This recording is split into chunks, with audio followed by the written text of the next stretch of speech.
don't know, my name's Maxine Nicholls. I'm a driving instructor to the celebrities on E4's All-Star Driving School. Our very own DVLA diva, Maxine.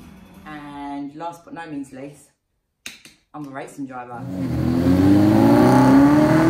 I race in the Toyota MR2 Championship that is run by the 750 Motor Club. I started racing in 2015 and I did a part season due to inexperience. So this year is actually going to be my fourth full season in the championship. 2019 could potentially be a little bit different for me. At the moment, we're not 100% sure. There might be some different things happening this year. Racing is really, really important for me because I actually suffer with a condition called CMT, which is Charcot Marie Tooth. And it makes racing just that little bit harder for me because I suffer with weakness in my arms and my legs. If you want to hear some more about CMT, the link will be below. I'm not going to go into it too much because it's pretty boring.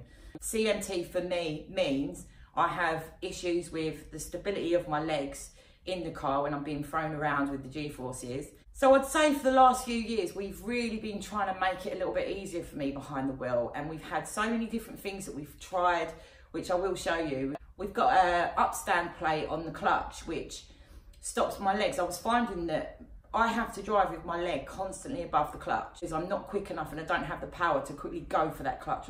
Some of my race footage, you can actually see me grabbing my leg and bring it back onto the pedal, which obviously is going to cost me time. So yeah, we've done some modifications in the floor well as well. Some of them are just because I'm so bloody short. We're still not happy, so we've been looking for the last few years just to find anything we can just to make it that little bit easier for me. I run a D also on the side of my car, and that lets the marshals know that if for whatever reason I am in the gravel, that I have got my disability. So they always ask me if I need any help or whatever, because sometimes that gravel can be proper deep. So this is what I mentioned earlier about the plates on my feet pedals. As you can see, all three of them have actually got them now. We did start out with just the clutch. Vertical upstand, which keeps my feet pretty much where they should be around the pedals.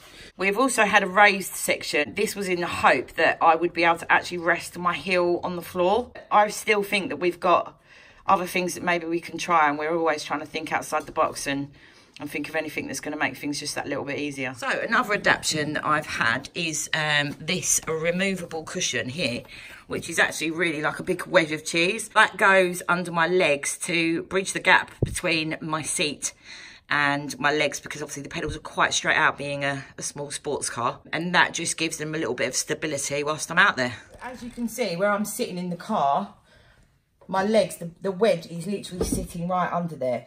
I know at the moment I'm really far back, but that's also another adaptation that I've had. My car actually is allowed to move because I need to be able to get out within a certain amount of time and for safety to be able to actually race. So this is what the inside of a race car looks like. As you can see, 17, sponsored by wabsuk.com. And yeah, we're running the 750 Motor Club. So also I've had to have my gear stick changed. A, because I'm short. I wasn't able to get the car into second gear very easily because the bolster on the seat was stopping me. And also, I had to have the handbrake extended. Again, because I'm so short and I was so far forwards. On the grids where you need to use the handbrake to stop the car rolling back, I couldn't reach it. So that was a little bit tough. Not forgetting this little guy, my little pussycat. He's been out on every race with me, poor little guy.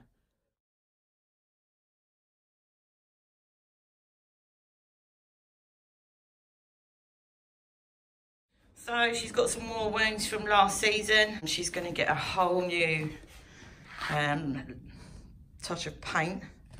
This side's looking a little bit more wounded. There you go, there's those tyre rubs. It's a very, very close championship. And these things happen. Sometimes you get just a little bit closer than you maybe intended. Well, as they say, rubbing is racing. So this is how the car ended up after a whole season's racing. I'm not going to lie, I just get in it and drive it. So Dad, tell everyone what's under there. It's a pretty stock motor. It's a 1ZZ Toyota 1800cc. You're not allowed to do loads of stuff to it. You can do the gas out, which is a 4-branch manifold. We can do air coming in. Well, that's pretty much, you can't do loads. The regulations state that you can't mess around with the computers. You can't polish the heads. You can't bore them out. So it does make it for fair racing, basically. Yeah, it's not about, that's what we like, isn't it? It's not about who's got the most money. It's about driver ability. Absolutely. She could do with a bit of a clean-up, but as the way it came off of the track after the enduro race. Yeah, so. And it was winter, so. Yeah, it's only the Mark IIIs that have got the adjustable suspension. Not forgetting, who do I race with? Dad. Good old Dad. And don't forget your brother. Well, Stuart comes along every now and then.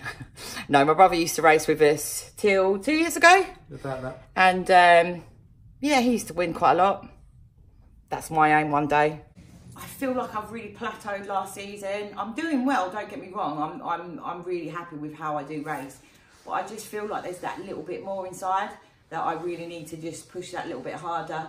But at the moment, I feel like my physical abilities are just really kind of holding me back. I've got a race coach. I need to knuckle down, get my head in the game because I really want some things to change this season. I have my dad alongside me, and my dad's always been there. He races in the championship as well. For a good few years, I had my brother alongside as well. Yes, he used to win quite a lot, which was, obviously I'm pleased for him, but I'm like, damn, when is it going to be my turn? But he's had a couple of years out, but I think this season he's going to be dipping in and out. Last year, he came in for one round and hasn't been in the car for a goddamn year, and he gets a podium. Like, how does that even work? I've worked my arse off. Yes, I'm glad to see him there, but that means I might be one position further back. How does that happen? But at the end of the day, all I can say is they've been doing it a lot longer than me anyway, so...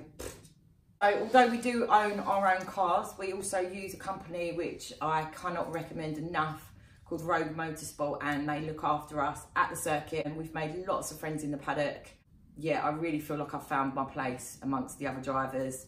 There's a lot of banter, which I love. The link into my Facebook racing page, you can also find out a lot of information there, all the dates on the calendars. We are starting at Donington Park in April, and I cannot bloody wait because it's my favourite circuit. We're there twice this year. I share all my onboard footage on YouTube. Also, I'll put the link below. The car's looking quite plain at the moment, but for those of you who already know, the pink is coming back. It's going to look a lot prettier, hopefully, the next time you see it. It's going to be going to the body shop to get a complete makeover, shall we say. I'm just having to go through all the rigmarole of getting my race licence because of my condition. I have to get a special medical licence. But yeah, should be getting painted and then over to road for a pre-season check. Hopefully my race licence turns up in time. And yeah, looking forward to getting out there. Hopefully you've enjoyed what you've watched today. There will be a lot of stuff, funny stuff, hopefully at the circuit. Just an insight to what goes on up to a race weekend, during a race weekend, after a race weekend. Thanks for watching. Really hope I haven't bored you. And yeah, trust me, there'll be some exciting stuff happening.